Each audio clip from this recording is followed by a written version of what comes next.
messieurs, chers amis, internautes de l'émission Escapade, bonjour, bon dimanche et bonne semaine avec Jésus. C'est avec beaucoup de plaisir que Dulcio et moi vous accueillons à nouveau pour continuer ce petit moment de méditation et de prière à la présence de Dieu. Nous vous souhaitons la bienvenue et nous espérons que le Seigneur a été fidèle à votre endroit au cours de la semaine passée. Et nous croyons que cette semaine encore, notre Dieu ne va pas nous abandonner. Aujourd'hui, nous vous invitons à réfléchir autour du texte du psaume 115, les versets 12 et 13. Psaume 115, versets 12 et 13. L'Éternel se souvient de nous, il bénira.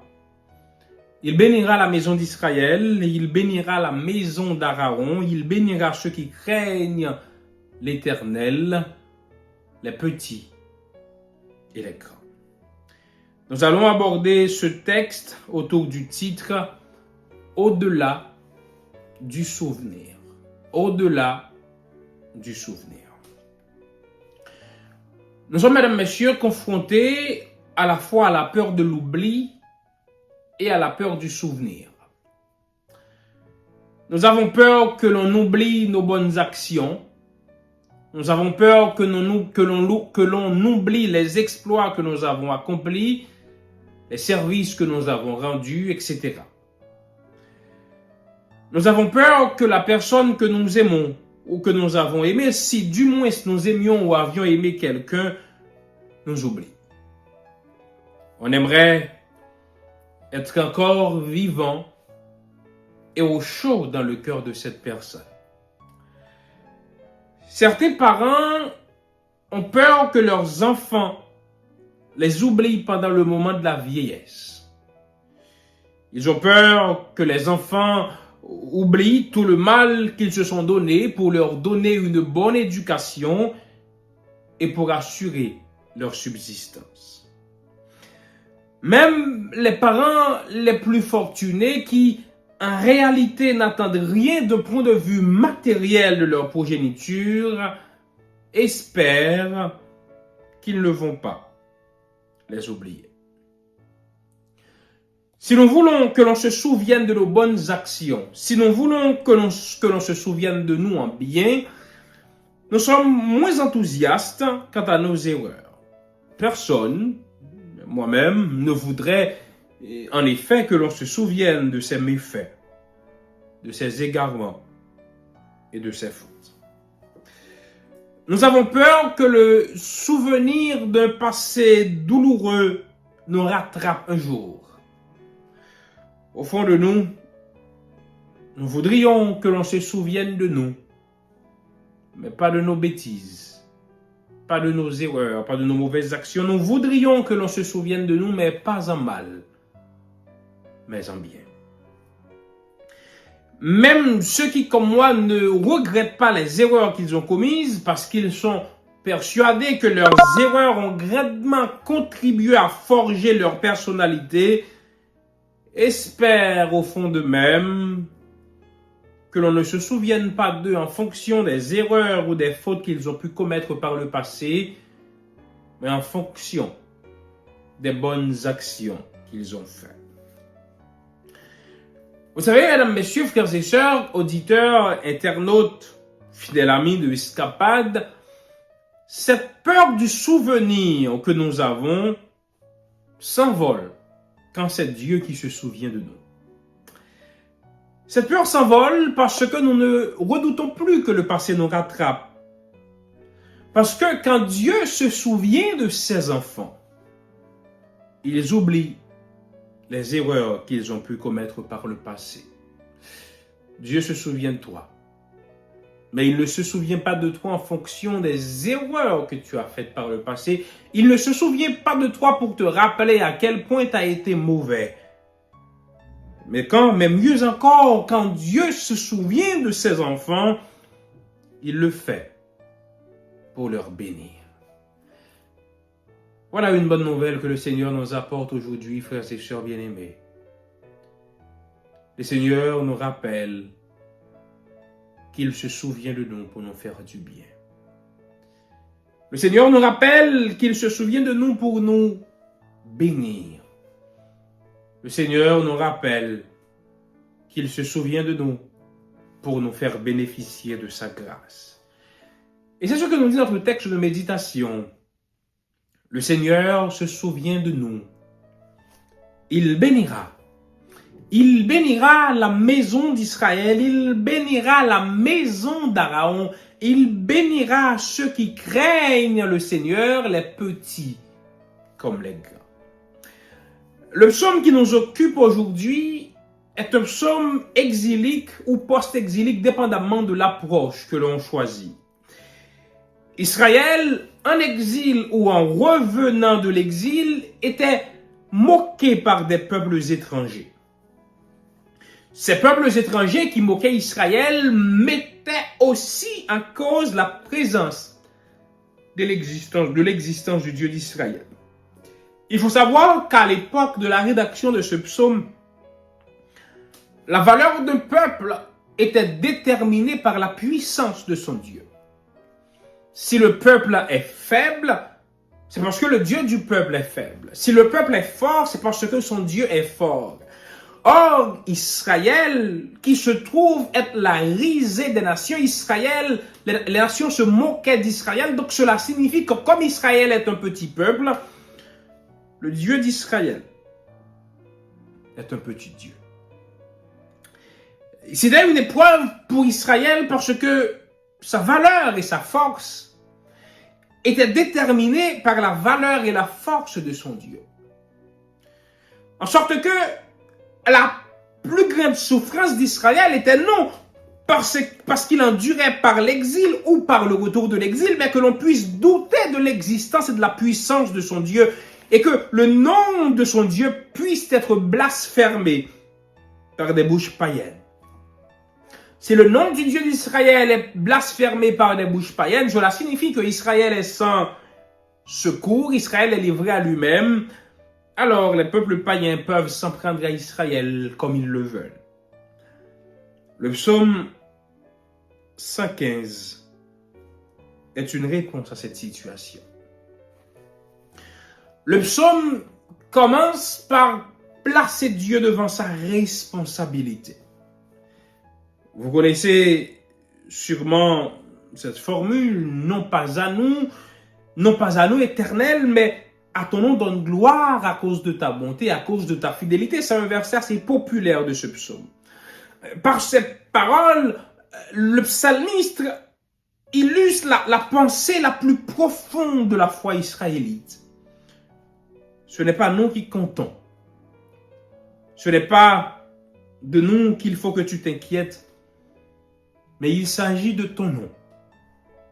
Ce nom que les païens bafouent à plaisir. Et à ce nom donne gloire, montre, Israël dit à ce nom, quand Israël dit à ce nom que l'on donne gloire, Israël est en train de dire que non, que l'on ne peut se moquer impunément de Dieu. Israël va dire au Seigneur, alors Seigneur, si ça ne te dit rien que l'on se moque de nous, mais par respect pour ton nom, détermine que tu es le Seigneur. Vous savez, frères et sœurs bien-aimés, il y a certaines situations où l'on traverse, ce n'est pas désagréable de rappeler au Seigneur que la situation n'implique pas que nous, que la situation l'implique aussi. Parce que si la situation ne change pas, il n'y a pas que notre honneur qui est en jeu. On s'en fiche de notre honneur. Mais il y a la grandeur de son nom, il y a son honneur qui est en jeu. S'il ne fait rien, ce n'est pas de nous qu'on va se moquer, c'est de lui. Moi, je prends plaisir à rappeler cela au Seigneur, à dire au Seigneur, tu ne peux pas me laisser tomber. Parce que cette situation n'implique pas que ma personne, mais il y va aussi de la grandeur de ton nom. Mais Israël ne s'adresse pas qu'à Dieu dans ce psaume. Israël se tourne vers les nations pour leur répondre au verset 2. Israël va dire aux nations, notre Dieu est aux cieux, tandis que vos idoles sont sur la terre. De plus, notre Dieu fait ce qu'il trouve bon de faire. Et si nous sommes en exil, c'est parce qu'il a trouvé bon qu'il en soit ainsi. Et paradoxalement, ce que vous prenez pour preuve de son inexistence est pour nous la preuve de la puissance qu'il veille sur nous. Du verset 2 au verset 8 du psaume 115, Israël se livre dans une polémique avec les nations et leurs idoles. Et c'est pas sur ce point que je vais m'arrêter, je vais juste passer à la partie qui m'intéresse. C'est cette partie qui commence au verset 9 pour arriver jusqu'au verset 12 et 13 de notre texte de méditation. Au verset 9, après toute cette polémique, Israël va exprimer sa confiance en son Dieu qui est le vrai Dieu. Et Israël va expliquer les raisons pour lesquelles son Dieu est le vrai Dieu. Son Dieu est le vrai Dieu parce qu'il protège son peuple. Et sur la base de l'expérience du peuple avec Dieu, le psalmiste va postuler que Dieu se souvient de son peuple. Peut-être que tu as l'impression en ce matin que le Seigneur t'a oublié. Je voudrais t'inviter à te replonger dans tes expériences du passé avec lui pour te rappeler que le Seigneur ne t'oubliera jamais. Et en disant cela, que Dieu se souvient de son peuple, le psalmiste a en tête les expériences du passé, notamment les expériences de l'Exode. Le psalmiste se souvient de la manière dont Dieu a délivré Israël par le passé, et le psalmiste se dit que si Dieu a délivré son peuple par le passé, il ne peut pas l'oublier aujourd'hui. Si Dieu ne t'a pas oublié au commencement de l'année, à la fin de l'année, le Seigneur ne t'oubliera pas. Et en disant cela, le psalmiste est en train de dire au peuple, le fait que Dieu se souvienne de vous, c'est la garantie que ces nations ne pourront pas indéfiniment vous moquer. Vous savez, bien-aimés, il y a une puissance dans le souvenir pour le peuple de Dieu. Cette puissance s'explique par le fait que quand nous traversons des situations difficiles, on a tendance à oublier ce que le Seigneur a fait pour nous.